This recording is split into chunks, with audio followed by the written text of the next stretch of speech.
Hi, it's Dwyer. It's December 7th, 2024, the anniversary of Pearl Harbor. GamblersAdvisory.com, a free site. BettingAngle.us, a free site. Always, 1776.com, a free site. Let's talk markets. Let's talk about just one market in particular. But first, remember, the opinion you should follow should be your own. Just consider this video to be a second opinion from a complete stranger online.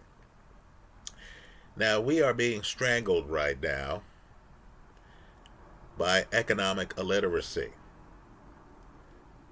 right? I'm not saying I have a PhD in economics or anything like that, but let's just, from a common sense standpoint, talk about what's happening in the world.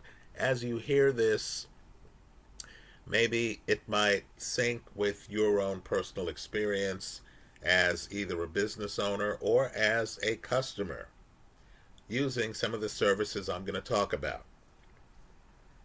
Now, we understand, according to the numbers, that the majority of restaurants don't make it.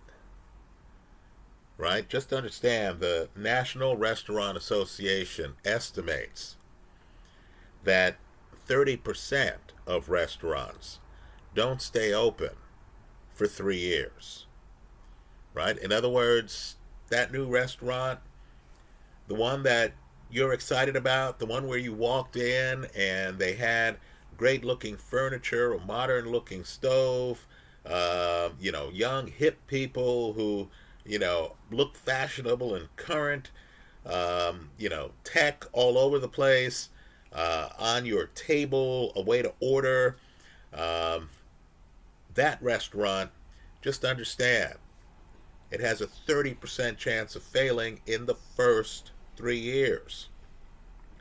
If it's fortunate enough to make it to the 5-year mark, just understand, at 5 years, 49% of restaurants don't make it.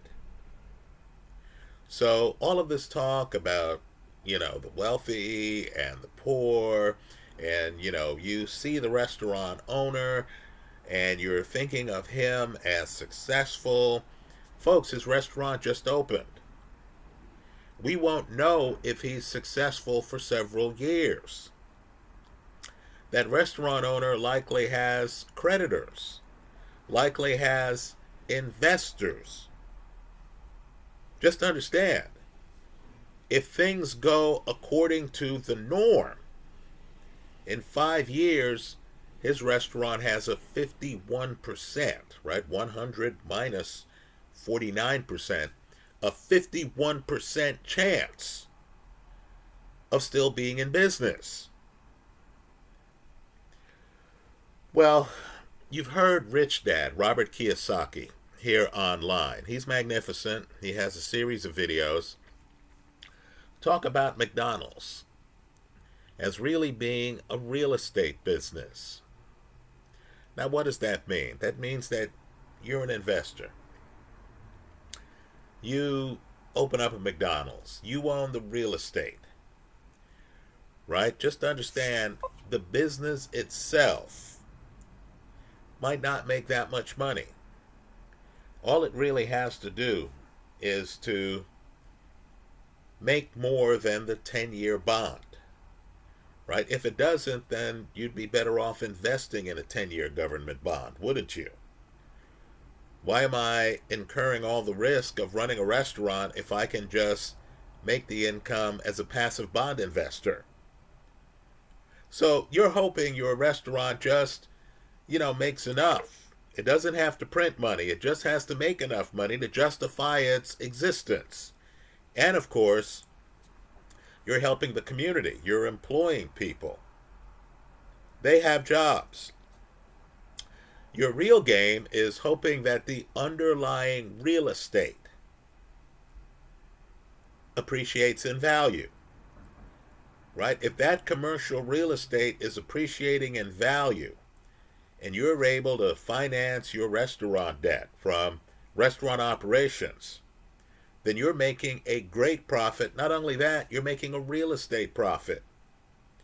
because a lot of your profits are going to be in unrealized capital gains. Right? Uncle Sam won't be able to come around and say, hey, your real estate's appreciated in value by X percent. You owe us this money because you haven't sold the real estate. In essence, the McDonald's restaurant is just a way to afford and maintain the real estate that is below the restaurant, right? The real estate on which the restaurant sits. Now, you've heard Robert Kiyosaki talk about this business model. Well, let's talk about what's happening in California, where I am, right? I'm in Northern California.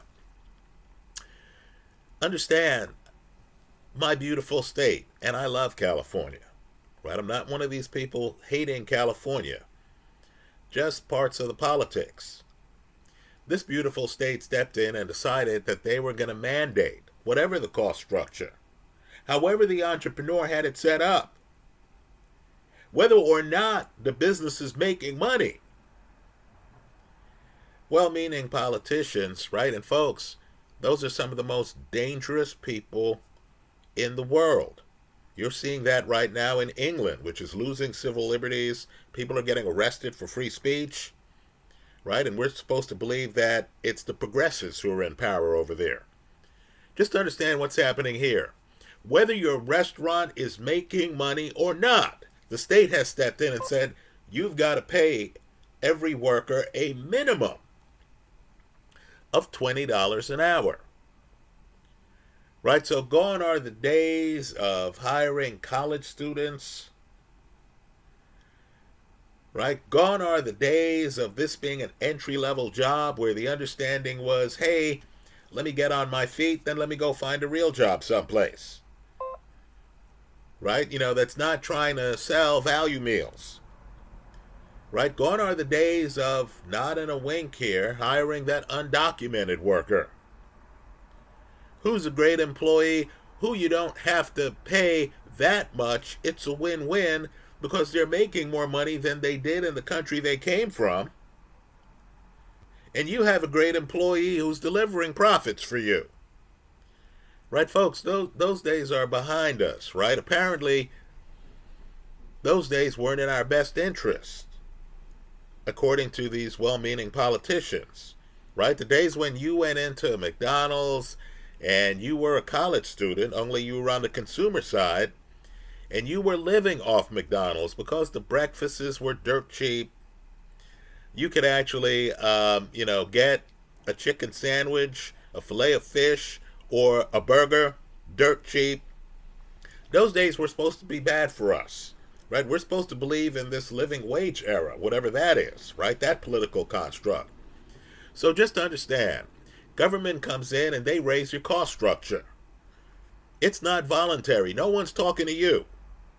You have to pay $20 an hour per worker. Now, at the same time this is happening, commercial real estate's collapsing.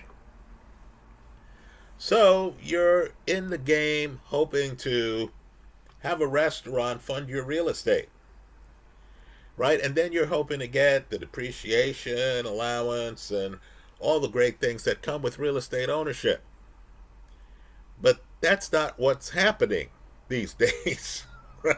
Understand, the restaurant on top of the real estate, you're struggling. There's an outcry because there's inflation that you are dealing with. That value meal doesn't look like that much of a value. So, of course, you have to work hard to come up with a value meal that doesn't include a quarter pounder with cheese, a Big Mac, the more expensive offerings of your restaurant. So McDonald's is working hard. They have a value meal where I could get a double cheeseburger, not quite a Big Mac, but a double cheeseburger, or the entry-level chicken sandwich, right? Along with 3 other items. Okay, great. But just to understand the pressure the owner's under. The real estate's not delivering. The purpose of the investment is not delivering.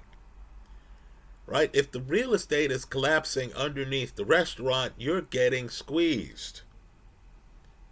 In an industry where 30% of the restaurants don't make it to the 3 year mark. Well, let's talk about another squeeze. And if you use DoorDash or GitHub or Uber Eats, you know the squeeze I'm talking about. I like burgers. Perhaps you can tell. I'm talking about McDonald's in this video. Right? Well, just understand, I'm on DoorDash, and suddenly there are these choices I've never heard of. Right? Burger Bar and stuff like that. And I'm thinking, man, I've lived in my neighborhood a long time. How come I've never heard of these places? Then I find out, after doing some basic research, that these are virtual brands.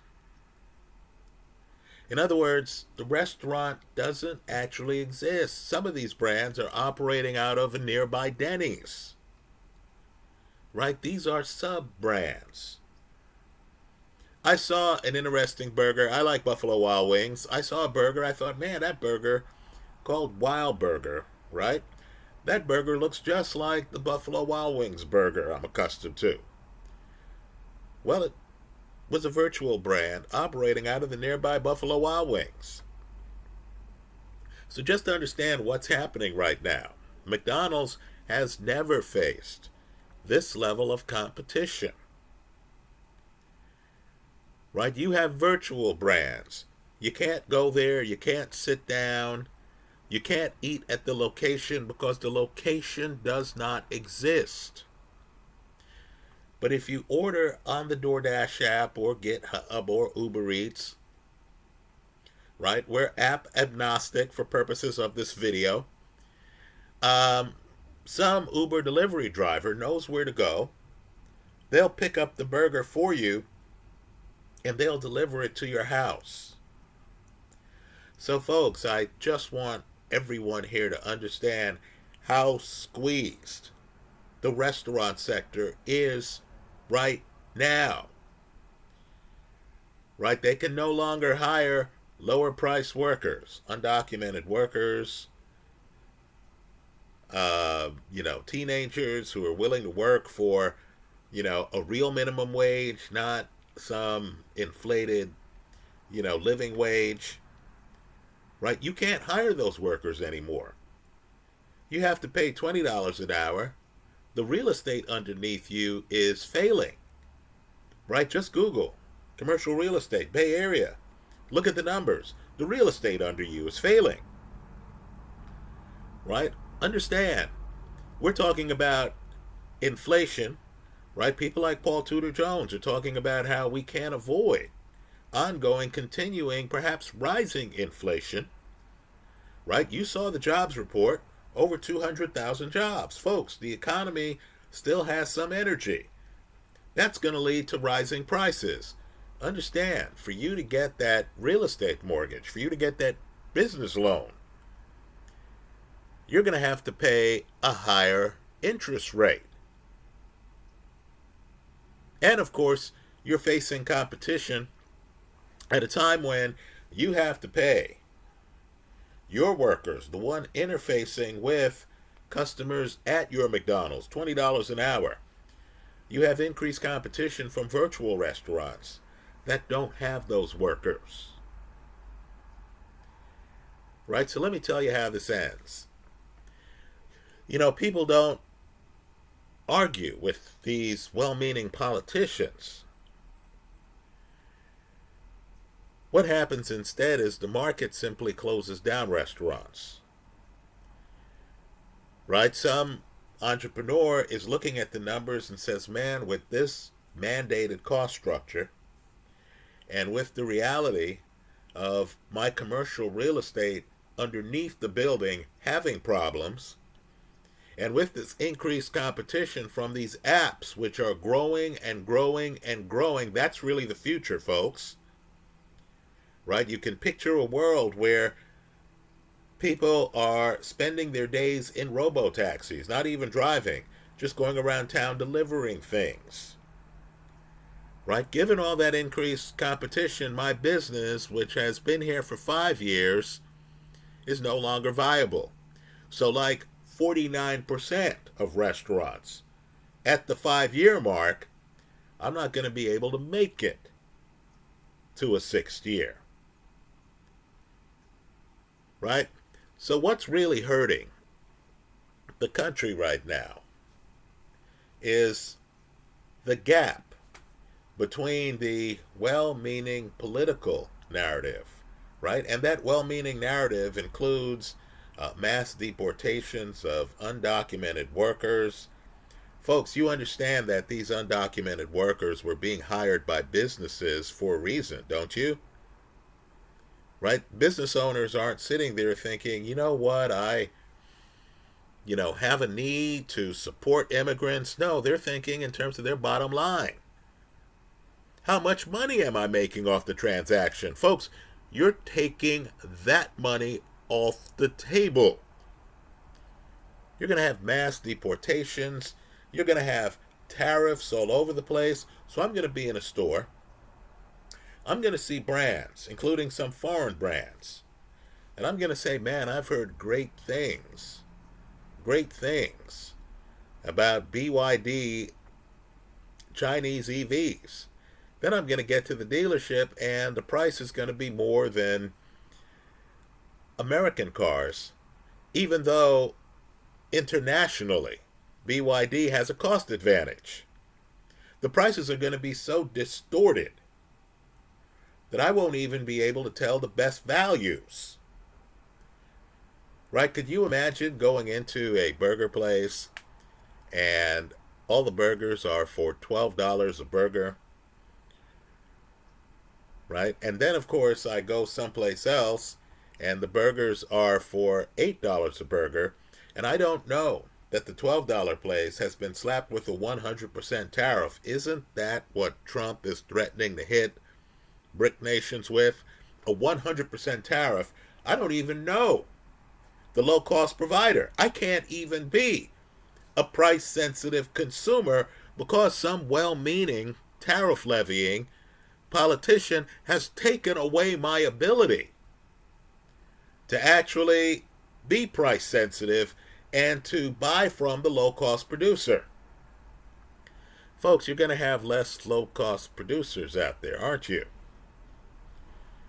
Right? It's going to become a game of who's hit with the levy and who's not. Right? Which good carries a tariff and which doesn't. Right? So let's just say the political climate right now isn't in tune with international markets to the point where these restaurants have a fighting chance. So as you're on your Uber app, and I'm a Dash Pass member, right? I'm on, DoorDash, and I'm, buying, goods and services on DoorDash, right? And as DoorDash explodes to more and more delivery services, right? Now they can do your grocery shopping for you. Right now, they can deliver from Home Depot. I just want people to understand how that's going to change the market, how that is changing the market. Where this leads us is to entrepreneurs saying to themselves, I can pay $20 an hour and go out of business, or I can spend a few $1,000s up front, put in place robots, and then have a chance. Right? Gone are the days of me having that dishwasher from across the border.